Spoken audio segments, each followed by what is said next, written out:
No niin, morjes vaan taas kaikille. Tänään olisi esittelyssä KVC:n PT247 Taurus. Vähän kustomoituna tietenkin.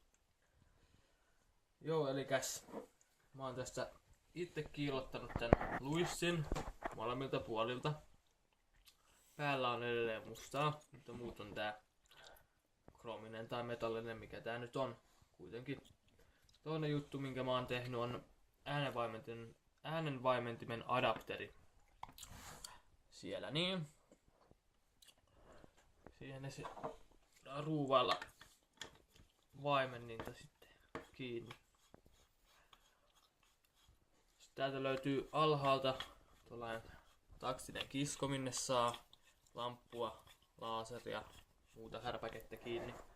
Mulla on vaan itsellä on mennyt se paskaksi tästä nyt, niin mä oon joutunut vähän rumasti sitä muokkailemaan ja jollain massallakin vähän täyttämään. Mutta kuitenkin voisin tästä nyt vaikka näyttää, että miten tää vaimennin vaikuttaa tässä.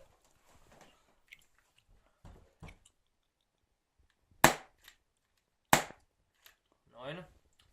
Sitten voidaan vaikka sen jälkeen kokeilla, että miltä se kuulostaa ilman vaimenninta.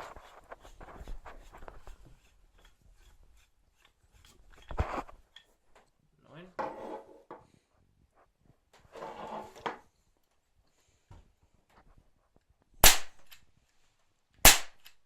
Noin. Selvästi vähän terävämpi ja kovempi ääni ilman tuota vaimenninta.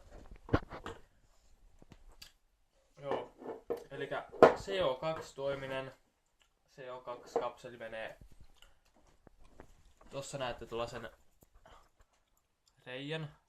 Siellä menee 6-avain. Sillä saadaan avattua toi. Mikä toi semmoinen kapseli säilyy. Joku semmonen, mihin se laitetaan. Sitten mitä tässä nyt on näitä hallintalaitteita tässä aseessa, niin lippaa vapautin. Näytetään. Elikkä tossa nappi. Siitä saadaan lipas ulos. Varmistin. Nyt se on ylhäällä. Ei tapahdu mitään. Alhaalla. Toimii. Ja sitten mitäs muuta mä tästä sanoisin vielä. Tässä on aika mukava tää grippi tässä, mistä pidetään kiinni, saa hyvän otteen.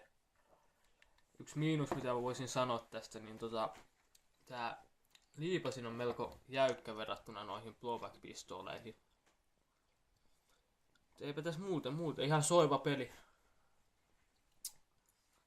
Joo, no ehkä se oli tässä tällä kertaa taas tämä esittely. Se on taas morjens.